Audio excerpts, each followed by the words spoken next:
গেৰুকামুখত অৱস্থিত NSPCৰ নামনি সোৱণশিৰি জলবিদ্যুৎ প্ৰকল্প পৰিদৰ্শন মন্ত্ৰী ৰণোজ পেগু সোমবাৰে পুৱা 9 বজাত NSPC জলবিদ্যুৎ প্ৰকল্প পৰিদৰ্শন কৰে। মন্ত্ৰী ৰণোজ পেগুৱে পৰিদৰ্শন কৰি প্ৰকল্পটোৰ সুৰক্ষাৰ ব্যৱস্থাৰ বুজ লয় আৰু বিভিন্ন বিষয়ৰ ওপৰত প্ৰকল্পৰ বিভাগীয় বিষয়া কৰ্মচাৰীৰ লগত মত বিনিময় কৰে। আজি উক্তখনত মন্ত্ৰীগৰাকীৰ লগত NSPCৰ একাংশ জ্যেষ্ঠ বিষয়ববীয়াসকল উপস্থিত থাকে। মই এতিয়া নামনি সোৱণশিৰি জলবিদ্যুৎ প্ৰকল্পৰ ডেমৰ ওপৰত মই থিয় হৈ আছোঁ। এইকেইদিন কিছু লোকে বিভিন্ন আশংকা প্ৰকাশ কৰি মোলৈ মেছেজ আদি দি আছিলে। সেইকাৰণে মই আজি গেৰুকামুখত NSPCত আহোঁ, ইয়াত অভিযন্তাসকলৰ লগত কথা পাতোঁ আৰু এতিয়া আহি মই ডেমটোত নিজে থিয় হৈছোঁ। এই ডেমটোৰ উচ্চতা 116 মিটাৰ, কিন্তু ইয়াত যেতিয়া বাৰিষা ছিজন হয় যাতে বানপানী নিয়ন্ত্ৰণ কৰিব পৰা যায়, সেইকাৰণে গোটেই ডেমৰ মূল উচ্চতালৈকে পানী ডেমৰ ৰিজাৰ্ভাৰত ভৰ্তি হ'বলৈ দিয়া নহয়। ইয়াত এতিয়া প্ৰায় 92 মিটাৰলৈকে পানী আছে। প্ৰায় 15 মিটাৰৰ এটা খালী স্পেচ আছে, য'ত অতিৰিক্ত যদি কোনো ডাঙৰ বৰষুণৰ ফলস্বৰূপে বা অন্য কাৰণত বৃহৎ পানী ওপৰৰ পৰা আহে, তেনেহ'লে সেই পানীখিনি ধৰি ৰখাৰ কাৰণে 15 মিটাৰৰ এটা কুচন এই ডেমটোত ৰখা হৈছে।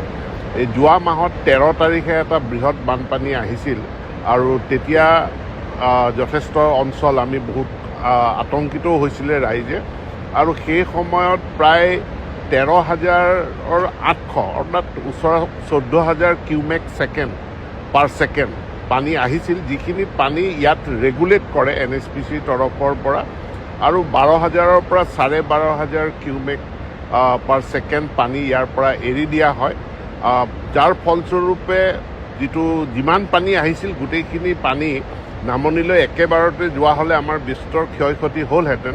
কিন্তু পানীখিনি আমাৰ এই ডেমটো থকাৰ কাৰণে এই ডেমতে বহু পৰিমাণে নিয়ন্ত্ৰিত হয়।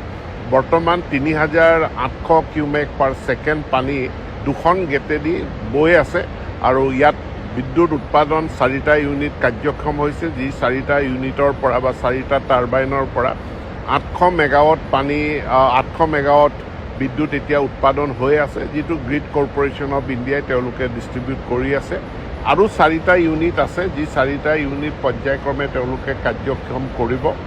আৰু ডেমটোত মোক যিটো বাৰ্তা দিয়া হৈছিলে যে ইয়াত বহুত কাঠ আৱৰ্জনা আহি জমা হৈছে, যিখিনি মই আপোনালোকক দেখুৱাম, আৰু এইটো প্ৰায় 1.5 কিলোমিটাৰ পৰ্যন্ত কাঠ আৱৰ্জনা, কিন্তু আজি আহি পেলাই মই ইয়াত দেখা পাওঁ যে তেনেকৈ কিলোমিটাৰ পৰ্যন্ত আৱৰ্জনা জমা হৈ থকা নাই। ইয়াত মূলতঃ সৰু সুৰা খৰি, কাঠৰ টুকুৰা আদি যিখিনি ডেমত জমা হৈছে, এইটো 500-600 মিটাৰৰ পৰ্যন্ত, মানে 500 মিটাৰো নহ'ব, তাতকৈ কম। আৰু এইখিনি ফৰেষ্টৰ সম্পত্তি, গতিকে ফৰেষ্টে দায়িত্ব লৈছে, পৰ্যায়ক্ৰমে এইখিনি ফৰেষ্টে পৰিষ্কাৰ কৰিব। ইয়াৰ পৰা কোনো ভয় খোৱাৰ বা কোনো ক্ষতি কৰাৰ আমাৰ কোনো আশংকা কৰিবলগীয়া নাই। মই ইয়াত আহি আশ্বস্ত হৈছোঁ যে নামনি সোৱণশিৰি জলবিদ্যুৎ প্ৰকল্প সুৰক্ষিত অৱস্থাত আছে, আৰু নামনি খণ্ডলৈ কোনো ভাবুকি সৃষ্টি নকৰে, বৰঞ্চ এই বাৰিষাৰ ছিজনত বানপানীক বহু পৰিমাণে নিয়ন্ত্ৰিত কৰিছে। আৰু মই ধেমাজিবাসী, লখিমপুৰ, মাজুলীৰ ৰাইজকো ইয়াতে থিয় হৈ, ডেমৰ ওপৰত থিয় হৈ মই আশ্বস্ত কৰিব বিচাৰিছোঁ যে ইয়াৰ পৰা কোনো ক্ষতি বা আতংকিত হ'বলগীয়া কোনো কাৰণ নাই। ধন্যবাদ।